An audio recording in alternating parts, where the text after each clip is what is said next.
have your Bibles, you can go ahead and turn with me to 1 Samuel as we continue our journey through this book of the Bible.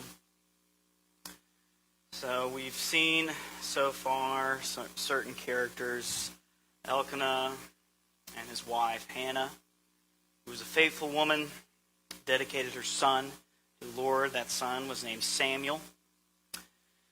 Samuel was under the tutelage of a priest named Eli, and we saw his great victories and also his failures with how he raised his own sons. And we saw last month about the people rejecting God as their king, and instead insisting on having an earthly king, quote, like the other nations. And so, last sermon was titled, Gimme, Gimme Sometimes Gets, and that's exactly what they got. The Lord said, okay, you want a king? I'll give you a king. And so this week we're going to look at that king and see exactly what he was like. So look at chapter 9, verse 1. It says, there was a man of Benjamin whose name was Kish, the son of Abiel, son of Zeror, son of Becheroth, son of Aphiah, a Benjamite, a man of wealth. And he had a son whose name was Saul, a handsome young man. There was not a man among the people of Israel more handsome than he. From his shoulders upward, he was taller than any of the people. So think about this for a second. So we see in verse 1, at the very last phrase of verse 1, that Kish, he's a man of wealth. He's a man of power. He has money. He has things. Okay? We also see here in this passage Saul's description. If you could come up with a list of expectations for someone that you want to hire, say, and I'm not trying to add a curse or anything to this church, but say that you're searching for a new pastor, what sort of qualifications would you look for in a potential candidate? Would you look for wealth, power, someone who's able to command attention, someone who's apt in battle, someone who's handsome, physically able? Of course, these are probably not a good description for a pastor, more like a good description for a king that the Israelites were looking for. When you're thinking through these things, though, what are things that you want? What are those personal desires that you say, a candidate should be this, right? Well, the Lord knows those desires of your heart. And even though some of us may have good intentions behind certain desires that we have, like the Israelites, certainly they wanted someone who could lead them in battle, right? That's probably a good thing to want. Well, the Lord knows all the things the Israelites want, and He's going to give it to them. He's going to say, here you go. Here's the candidate, the one that if you were to choose for yourself, this would be him. The Lord's already discerned their hearts. He's discerned the right guy to meet those qualifications, and He's going to give them to them. And this is Saul, the son of Kish. Look at verse 3. Now the donkeys of Kish, Saul's father, were lost. So Kish said to Saul his son, take one of the young men with you, and arise and go look for the donkeys. And he passed through the hill country of Ephraim, and passed through the land of Shalisha, but they did not find them. And he passed through the land of Sha'alim, but they were not there. Then they passed through the land of Benjamin, but did not find them. Now, I was going to kind of spiritualize the donkeys originally, and we see Saul, he's so focused on these donkeys, he's not really focused on the things of the Lord. And I was discussing this with Miss Emily about my title, and thinking about something like, where's your donkeys, or something like that.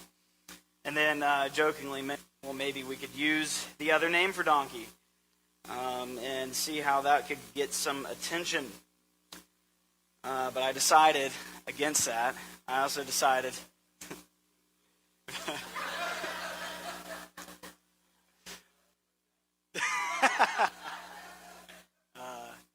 So I also decided to shift the focus of the message from, instead of spiritualizing that one aspect of the story, to really think about the true king and what the qualities of our true king is.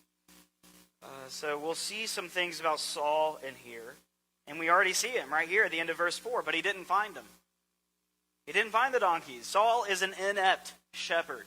A lot of times the rulers in the ancient Near East, they were depicted as shepherds. And we see this in that famous Psalm, Psalm 23, the Lord is my shepherd, right? And so we see Saul, he's already out there. He's not a very good shepherd.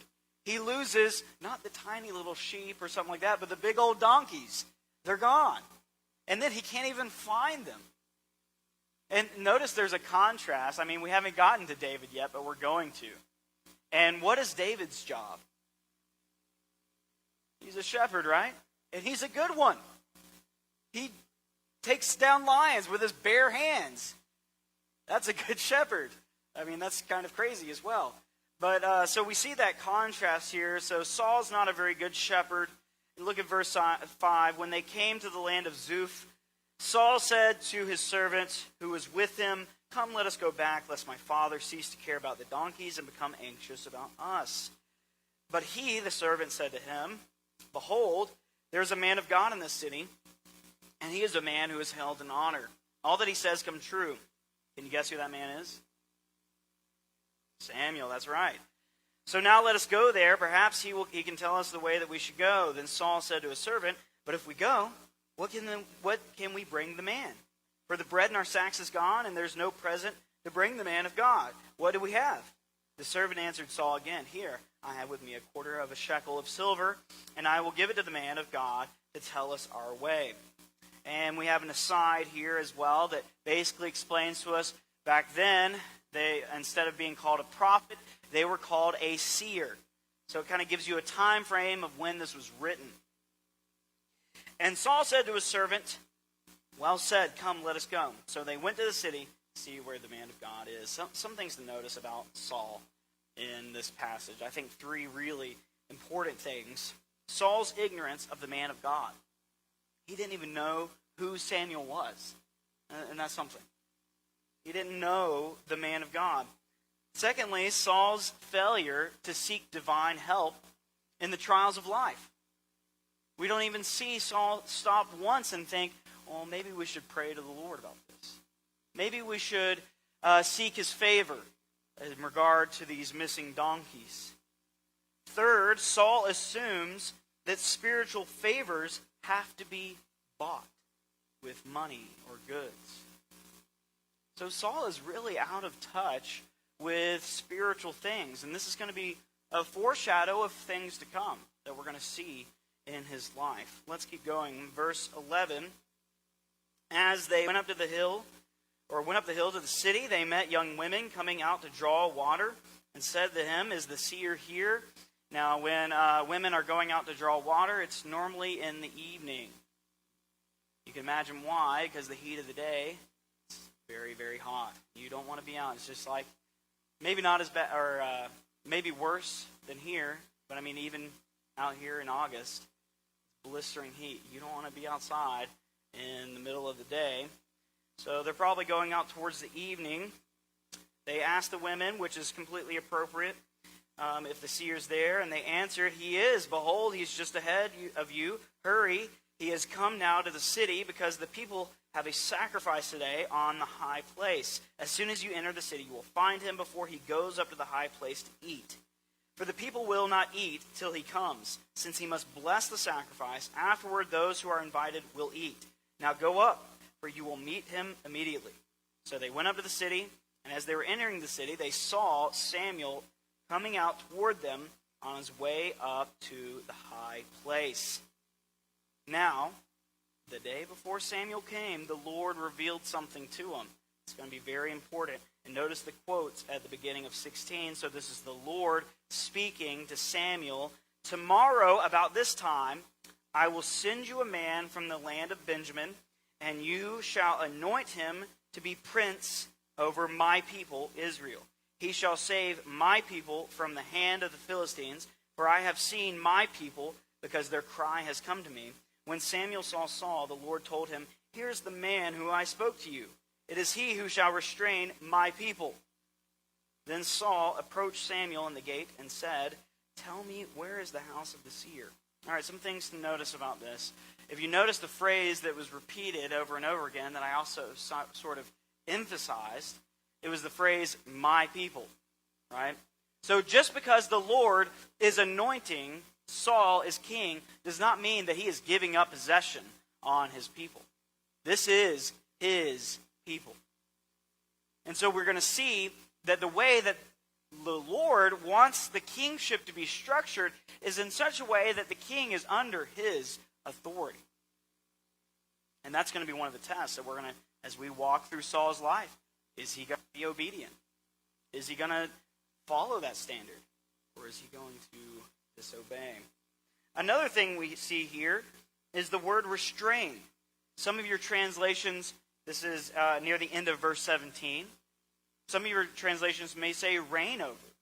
Okay? And it's a play on words.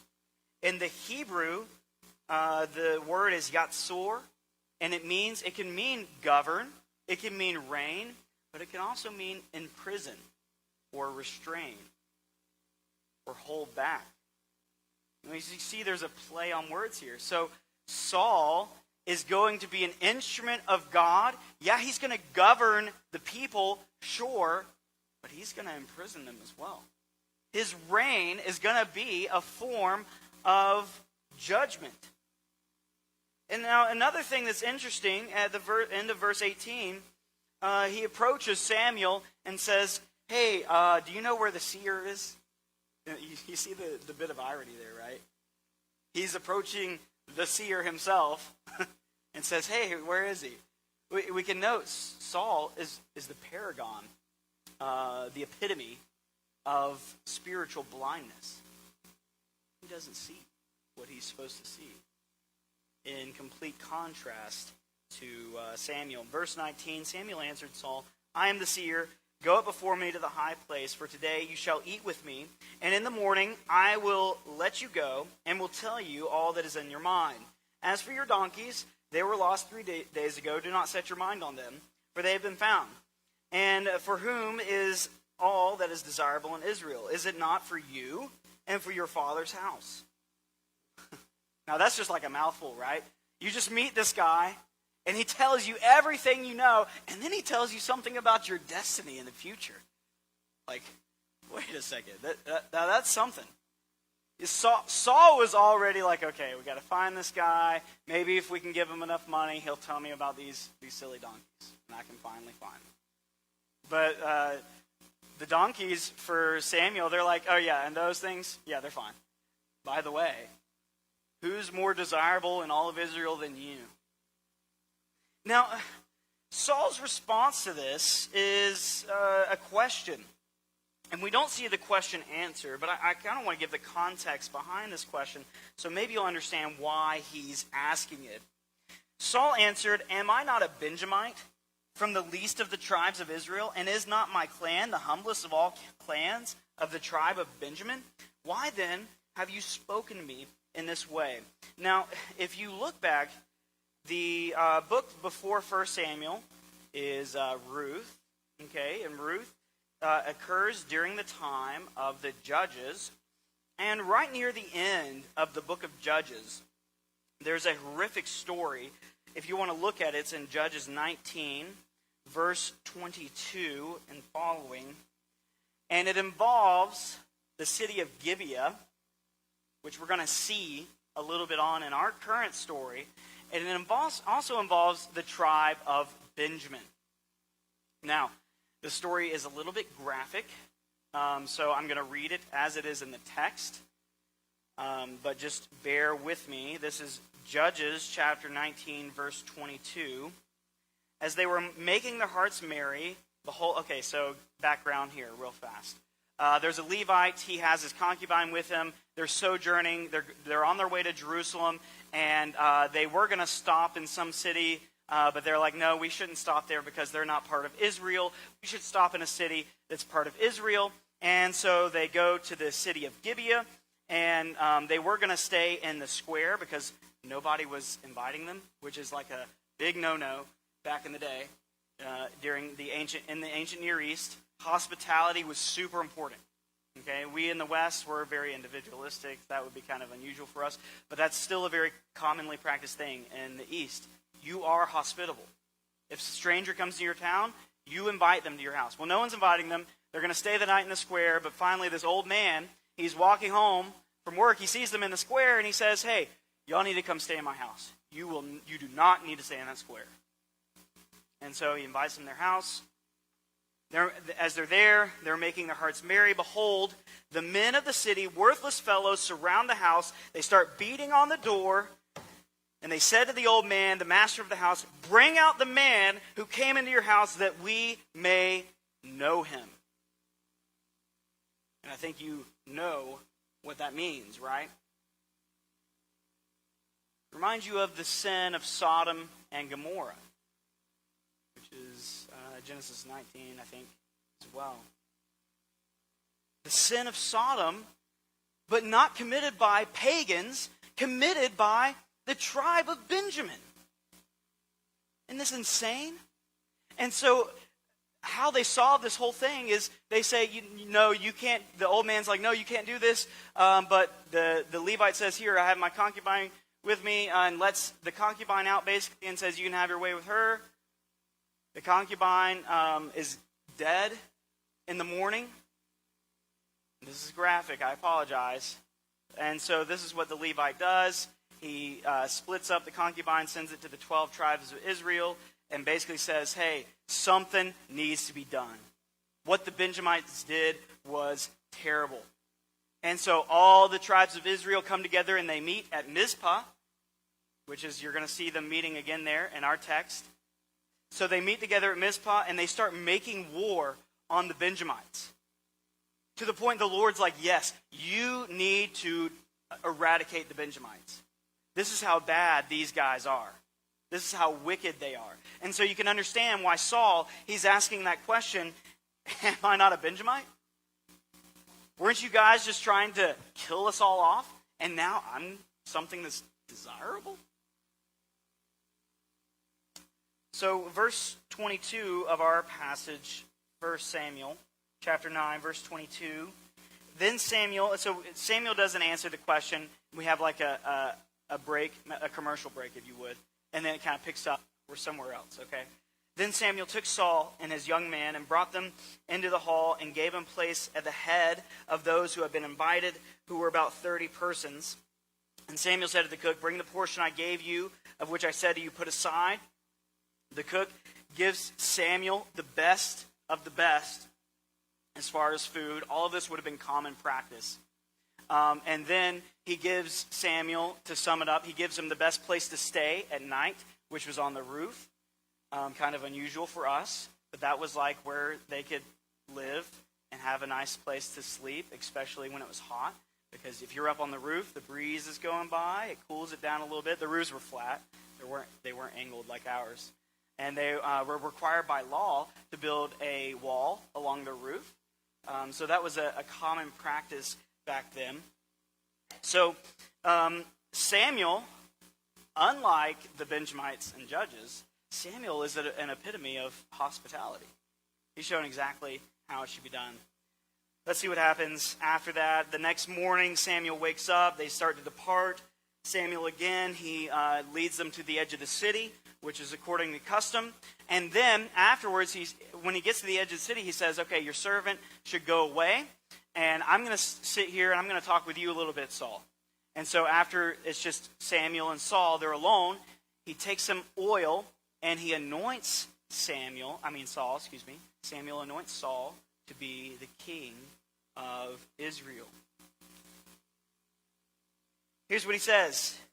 Verse 1 of chapter 10. Has not the Lord anointed you to be prince over his people Israel? And you shall reign over the people of the Lord, and you will save them from the hand of their surrounding enemies. And this shall be a sign to you, that the Lord has anointed you to be prince over his heritage. When you depart from me today, you will meet 2 men by Rachel's tomb in the territory of Benjamin at Zelzah. And they will say to you, the donkeys that you went to seek are found, and now your father has ceased to care about the donkeys and is anxious about you, saying, what shall I do about my son? Then you shall go on from there further and come to the oak of Tabor. 3 men going up to God at Bethel will meet you there, one carrying 3 young goats, another carrying 3 loaves of bread, and another a skin of wine.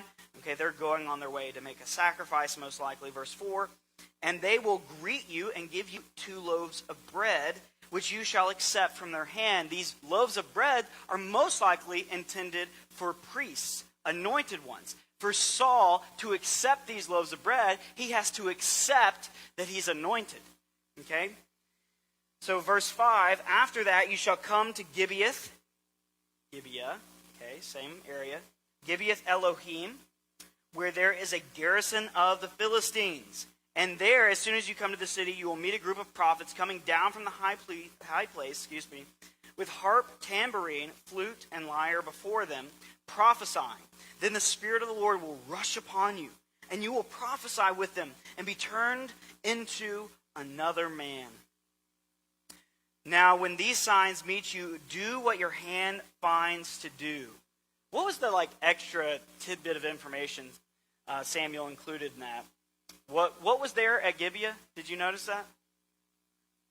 Yeah, there's a group of Philistine military group, an army there for the Philistines. So it's almost as though Samuel is saying, hint, hint, in order to be recognized as king of Israel, wipe out those Philistines. Get a group going with you, be the leader, go out and fight the Philistines. Okay, and later we see he doesn't really do that. So some commentators see that as disobedience. Verse 8, then go down before me to Gilgal, and behold, I am coming down to you to offer burnt offerings and to sacrifice peace offerings. 7 days you shall wait until I come to you and show you what you shall do. Okay, so the authority structure there is that the Lord, the prophet, is the office that's supposed to be above the king. Right? Why is that? Because the prophets are the ones who receive the word directly from the Lord. So these are signs that Saul is supposed to experience that's going to confirm that he is truly the anointed one. You would think, if some random guy came up to you and said, hey, you're going to be the next president of the United States, and then they pour oil on you, you might be like, why are you? Get that off me. But then this same guy started saying, and then this is going to happen, and then this is going to happen, and then this is going to happen, and then all those things happen. Wouldn't you start to believe that maybe I am going to be the president of the United States? And then what would you do? You'd probably start getting ready, right? What do I need to do? What is my responsibility? What am I going to have to take charge of? Okay, so you can think, all right, are these things going to happen to Saul? Well, when he turned his back to leave Samuel, God gave him another heart. And that's something. Another inner person. He changed his desires. It's not to be confused with regeneration in the New Testament. As we'll see, that's a totally different thing, but it's similar, right? When you are regenerated by the Holy Spirit, you get new desires. It's beautiful. And these signs came to pass that day. How many of the signs came to pass? All of them. You think Saul would get a clue, right? All these things happened that Samuel said was going to happen. And when they came to Gibeah, behold, a group of prophets met them, and the Spirit of the Lord rushed upon him, and he prophesied among them. It was such a crazy experience that this new proverb was invented. Even Saul is among the prophets, which shows you that Saul's character previously probably wasn't that great. He was probably not a man of character. Okay? But once he starts prophesying, there's this new saying. Even Saul? He's one of the prophets? That's crazy. Verse 14, Saul's uncle said to him and his servant, where did you go? And he said, to seek the donkeys. And when we saw they were not found, we went to Samuel, and Saul's uncle said, please tell me, what Samuel said to you." And Saul said to his uncle, "He told us plainly that the donkeys have been found. But about the matter of the kingdom of which Samuel had spoken, he did not tell him anything." Isn't that something? If someone came up to you and predicted your life, told you everything that was about to happen, and it happened that day, and then you see your uncle, wouldn't you be like, "Oh, guess what? This happened, then this happened, then this happened, then this happened"? But he just keeps his mouth shut. Doesn't say a word. So as you can see, you know the end of the story, right? You know Saul's life. And it's all being set up right now. There's nothing hidden from the beginning. We see exactly what kind of man Saul is and what kind of man he's going to be. Now Samuel called all the people together of the Lord at Mizpah. Sound familiar, right, from our Judges story? And he said to the people of Israel, "Thus says the Lord, the God of Israel, I brought you up out of Egypt, and I delivered you from the hand of the Egyptians and from all the kingdoms that were oppressing you. But today you have rejected your God who saves you from your calamities and your distresses. And you have said to him, 'Set a king over us.' Now therefore present yourselves before the Lord by your tribes and by your thousands." Samuel is acting as a prophet, and he indicts the people for their rejection of the Lord. After this, what's going on now is he's going to choose by lots. Okay, picture it like kind of like rolling the dice. Okay, it's all based upon chance, and this is really to show that Saul is the Lord's anointed. So they cast lots, and they find out that Benjamin is the tribe that's chosen, and then they find out that it's the family or the clan that Saul's a part of, and then they find out that it's Saul who's chosen. But guess where Saul is? He's nowhere to be found. Where's Saul? Isn't that something? He has a changed heart. He just prophesied. He did all these signs were confirmed to him, and he's off hiding among the baggage. You know, as an aside to this, it's often repeated phrase that I hear all the time. I learned this at Snowbird and read this in Douglas Wilson's book, Father Hunger. He defines masculinity like this. Biblical masculinity is the glad assumption of sacrificial responsibility. That is essentially what it means to be a man, is that you take on responsibility that is sacrificial, and you do it with a glad heart. And we can see Saul is the opposite. The Lord has given him a responsibility, and he says, "No thanks."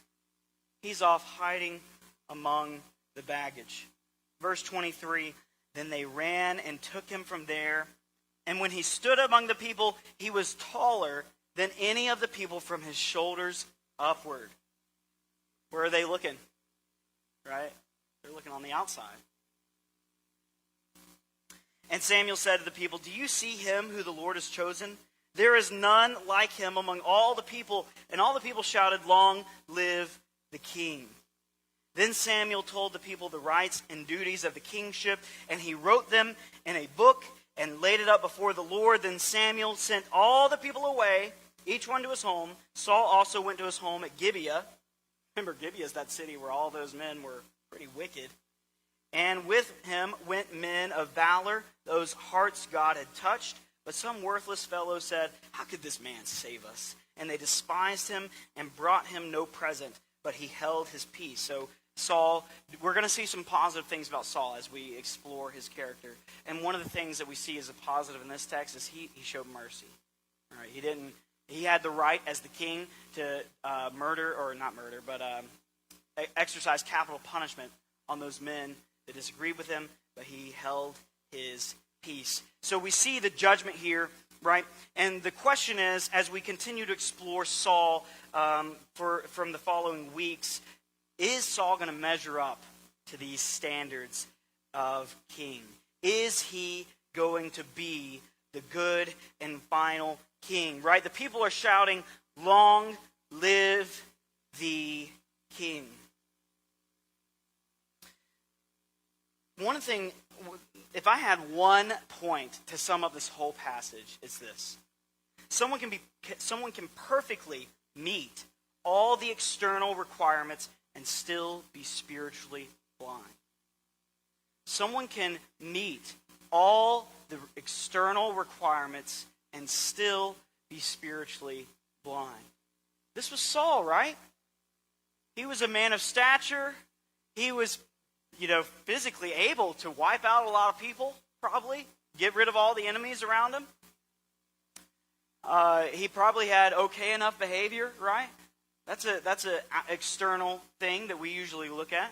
Oh, well, they're coming to church all the time. They must not be that bad.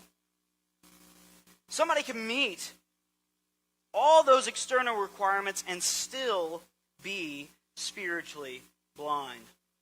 I want to take a moment, though, to look at our true king. We know Saul, he's going to fail. But we have another king, and that's King Jesus.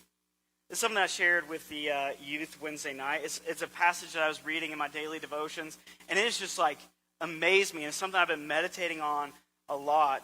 But it's in John chapter 5, and it talks about the authority of Jesus. Right? We just sang about Jesus being our king. Something the Lord planned, and something I was thinking on a lot as we look at who Jesus is. Look at John chapter 5, verse 25, and it says, this is Jesus speaking, "Truly, truly, I say to you, an hour is coming and is now here when the dead will hear the voice of the Son of God, and all those who hear will live." Now, I know we're Christians. We're probably used to this kind of language. But if someone came up to you and said, one day, all the dead people are going to hear my voice, and they're going to live, well, how would you respond to that person? Yeah, they're just a little bit crazy, right? All the dead people? Like everybody that's dead? They're going to hear your voice? Really? But this is what Jesus said right here. The dead will hear the voice of the Son of God, and those who hear will live.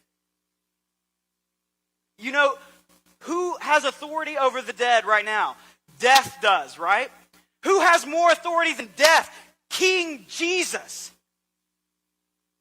We deal with death regularly. In our modern society, we've kind of painted away, right? We make our services really beautiful and pretty, and we don't have to deal with the realities as much as the ancient man does. But death is still here, and it affects us every single day. But there's one who has authority over it. It is King Jesus. Look at this in verse 26. "For as the Father has life in himself, so he has also granted the Son to have life in himself." That is, what he's saying here is how much do you depend on to live? So much, right? Modern medical care, the next breath you take, water, food, shelter, your heart beating. You depend on so much in order just to live. How much does God depend on to live? Nothing. He says, as the Father has life in himself, so also does the Son have life in him. Jesus is claiming, I don't depend on anything to live. I'm sufficient in and of myself. Verse 27, "And he has given him authority to execute judgment because he is the Son of Man." Daniel chapter 7, verses 13 through 14 explains who this Son of Man is. It's mind-blowing. Someone who goes up before the Ancient of Days and is accepted. Who can do that? What man, what human could do that? Only Jesus could, the one who has all authority. Verse 28, "Do not marvel at this." Isn't that something? Yeah, I have all authority. I don't depend on anything to live, and I'm going to judge every single human. But don't marvel at that. Right. "For an hour is coming when all who are in the tombs will hear his voice." Whose voice? The Son of Man's voice. This is Jesus. "And will come out. Those who have done good to the resurrection of life, and those who have done evil to the resurrection of judgment." I want to look at one more passage in Revelation. really looking at Jesus' authority as king. Okay, so we see that he has authority over death, one of our major enemies. We meet death, by the way, where? All the way back in Genesis, right? Genesis chapter 3, where God says, hey, you eat of this fruit, you will surely die. And who's the one? There's another enemy there. Who's the one that tempts Adam and Eve to sin? It's that serpent. Satan himself, that's right. And God promises in Genesis 3:15, the first giving of the gospel, there's going to be somebody who's going to crush that head of the serpent. Who's it going to be? It's going to be King Jesus. We look at King Saul. He's great. He's promised to rescue them from their surrounding enemies, but he can't rescue them from the enemy of the devil. There's only one king who can do that, and that's King Jesus himself, who can rescue us from him. Look at Revelation chapter 20, verse 7. And when the 1,000 years are ended, Satan will be released from his prison and will come out to deceive the nations that are at the four corners of the earth, Gog and Magog, to gather them for battle.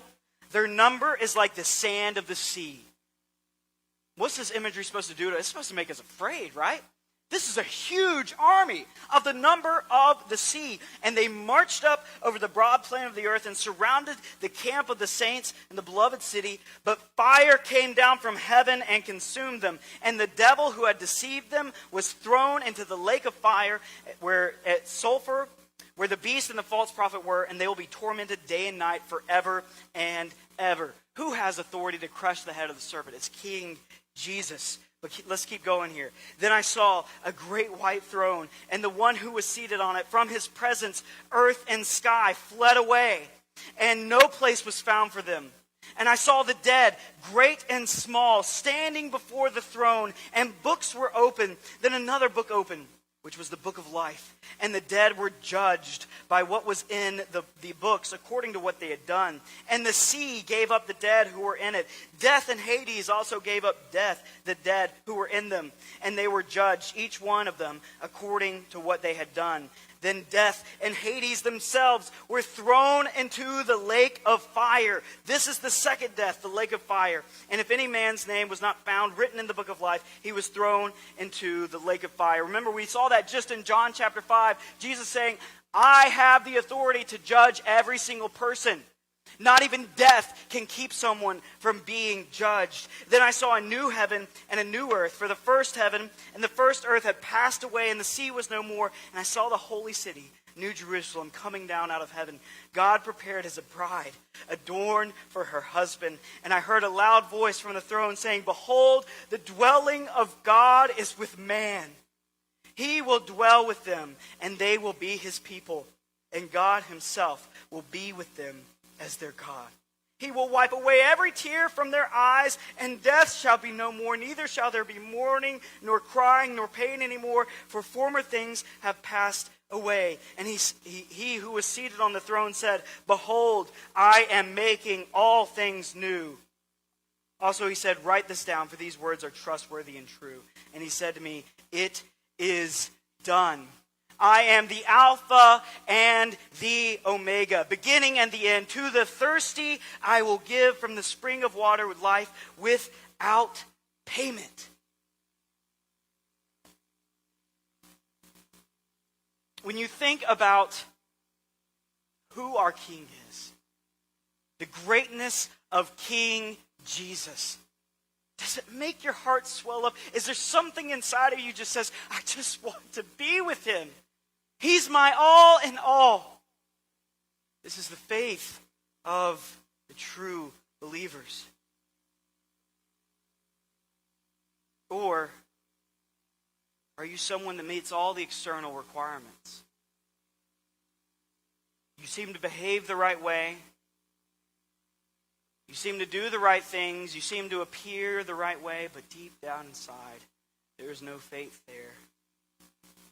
Jesus is not the king of your life. There's only one solution to you. Look and live. Believe in King Jesus. He says he will wipe away every tear from your eye. He wants you. He wants to be your king. Don't you see that? And the dwelling of God is with man. This is the king's heart. He desires you. What more can you do if you're lost but to run to him? There's no other hope. Didn't you see the judgment there? It's laid to those who don't believe. But maybe you are a believer and you find yourself battling constantly with the same sin. What we see is new behaviors, new habits, new education, no amount of money. Nothing, no one of those things can solve your sin problem. There's only one thing that can solve your sin problem, and that's Jesus Christ. Run to the King. Preach the gospel to yourselves daily. When you're following in those sinful temptations, those sinful desires, those wicked ways that we all struggle with, what do? Don't meditate on those things. Meditate on the gospel. We're always in constant conversation with ourselves, right? You look in the mirror, oh, wow, look at that. Okay, that doesn't look too good. Right? You always have that kind of mental self-conversation going on. Well, the goal for us is to gospelize that self-meditation. Then instead of thinking, oh, man, such and such guy today, he really annoyed me really bad. But instead thinking, you know what? How can you gospelize that self-talk? How can you instead think about Jesus and what he's done for our lives?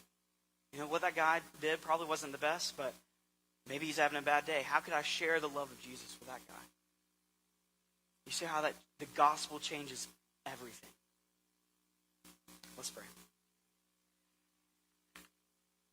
Father, we're grateful for who you are. We're thankful for your word, and we're thankful for your truth. We're thankful for the example that you give us of Saul. And even though he doesn't meet the standards of a perfect king, we know the perfect king. Lord, help us to see you more daily. And it's only because of your Son I can pray.